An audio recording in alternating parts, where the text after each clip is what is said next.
Alright, hey people, I know I've been only posting stuff on the channel, like, just comments, but, that's because I've had work and family well, not problems, but family stuff, and just a lot to do for the past 2.5 weeks or so. So, anyway, I'm gonna actually try my first gameplay. I don't have a capture card, but, I'm gonna try my best to use my camera.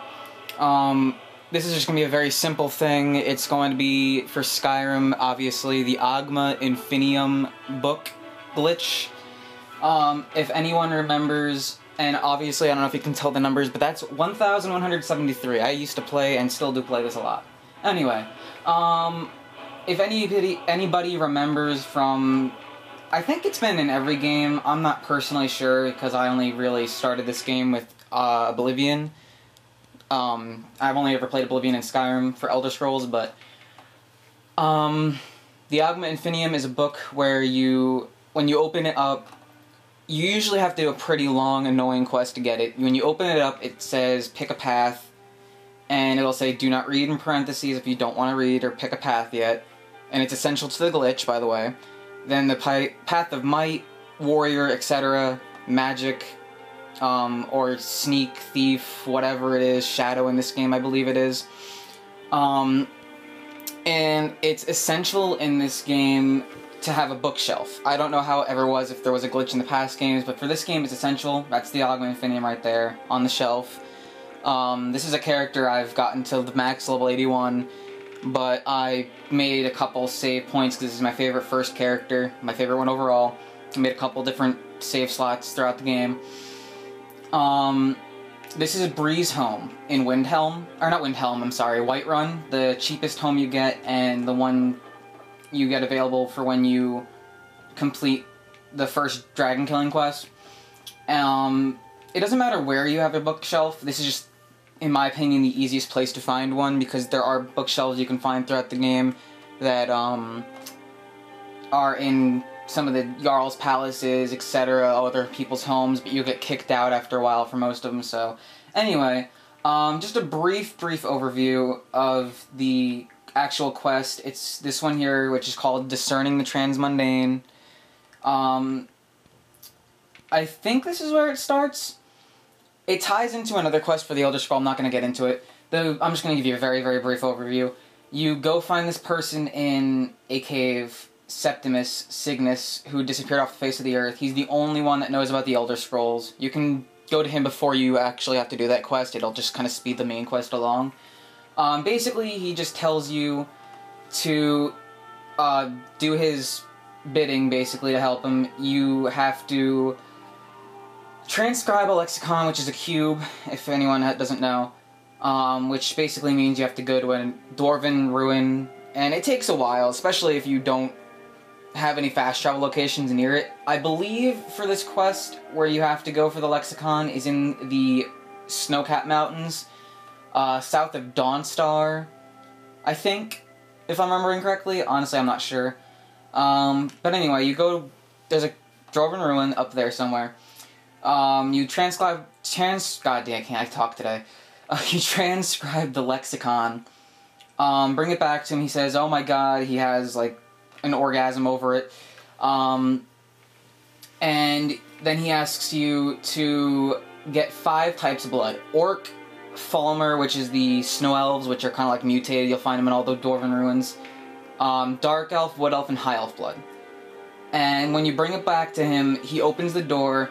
Throughout this entire quest, there's this, like, dark presence. I don't know if it's actually a Daedra, or if it's just a very powerful, Oblivion person. But regardless of that, he asks you to do his bidding. You can either tell him yes or no, and it's basically like this other Dwarven quest you'll find, or Daedra quest you'll find in the game, mixed with Dwarven ruins. You'll go do something in the ruin, bring something back, and the all-powerful force will say, oh, he's just a puppet, kill him. The way I chose is I told the guy, the Daedric Lord, I'm not going to do his bidding, and at the end I think he kills his follower. I don't remember, honestly, it's been a while. But then you take the book. Normally, when you read it, and you choose a path, it'll just disappear. Now, this is why the bookshelf is essential, because it creates a loop. And before I continue this, it might have been patched. I don't know. I haven't done it in a while, so if it's patched, I'll probably just, you know, look like an idiot or have to remake a video. But anyway, you take the Oghma Infinium, you put it in a bookshelf. Now to get it back, you select it. From left to right, it's Do Not Read, Path of Might, Path of Shadow, and Path of Magic. You hit Do Not Read and Take. It puts it in your inventory, which is auto-saving, so it's going to take a sec. You go to your items, obviously, your books, and it's right there. I only have a few books because I put all the rest of them in a chest to do this. So what you'll do is you'll hit Activate Bookshelf, you'll go into your books, you'll hit the Oghma Infinium. My character's a mage, so I'll just do magic. You hit the Path of Magic, it'll increase your skills. You hit B once, only once. Hit X to store it on the shelf, and it pops up there instead of disappearing.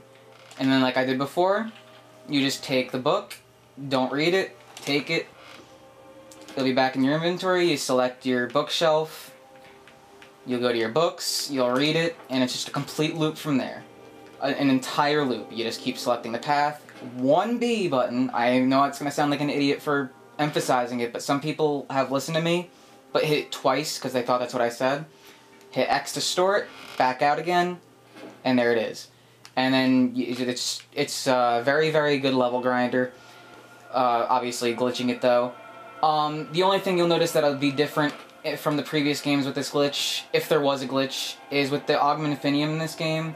It only increases your skills by 5 per stat, which is why I like to do this glitch, why I feel it's essential, because otherwise it's kind of like, hey, I'm gonna give you a quest that's taking somewhere between, I've done it twice now, got up to the last step and I kind of just stopped on my other character, but it'll either take you probably 4 hours the first time, especially if you're not good at transcribing the lexicon, that could take a few minutes. It could take anywhere from 2 hours, which is the second time I did it, to 4 hours, which is the first time I did it. And then it just disappears, giving you 5 stat boosts in every one of the one path. Like, it's nice, but it really is not worth it to just take it and go. It really isn't. So there's the glitch. It's just a very simple loop. My suggestion is do it 5 or so times per path, and whether or not you level up, save your game. Because I've done it where I've accidentally hit the wrong button, it disappears, and I grinded about 10 times. Had to do it all over again, and I mean, it's not like a lot of time, but it just saves you time, saves you the risk. And to finish out, I guess, 2 things actually. One, I'll mention something else. This Elder Scroll here is probably annoying to all you people that are mages, because most mages don't put points in stamina, and it weighs 20. I actually was I felt like an idiot because I didn't know what to do with it. You bring it to Urag, or whatever his name is, in the library of the Mages College, and he'll buy it from you for like 2,000 to 5,000, I forget what exactly, but for that much inventory space back, and since it becomes obsolete after you use it for the quest, it's really a nice little extra money for doing this extremely long quest. It makes the reward a little bit more sweet. Now going to the other thing that I was going to talk to you about, I have another video to put up. I was extremely tired in it, mind you, so Bobby's the only real focus. We made an actual YouTube channel, Facebook page, and Twitter page for our group. We actually named ourselves, finally. Since I'm playing a game, I might as well explain it right quick while I still have another minute left before it cuts out. We named it Rage Kids because we do get mad at, like, COD in some games sometimes. A little bit more than we probably should. But, yeah, it's just our name. I'll put maybe subtitles here, but it's in our other video. This is gonna go on my personal channel, X Outcast. The only real things that are probably gonna go on our main channel are things that we do together, whether it be vlogs or whatever. So the one I was talking about where we explained our name and everything is probably gonna go on both, just to get some views. So So, if you have any questions or anything, you can feel free to ask me on Xbox or whatever, and I'll also put the actual website down for the guide if you want to read it rather than listen to me. So, thank you, subscribe, and goodbye.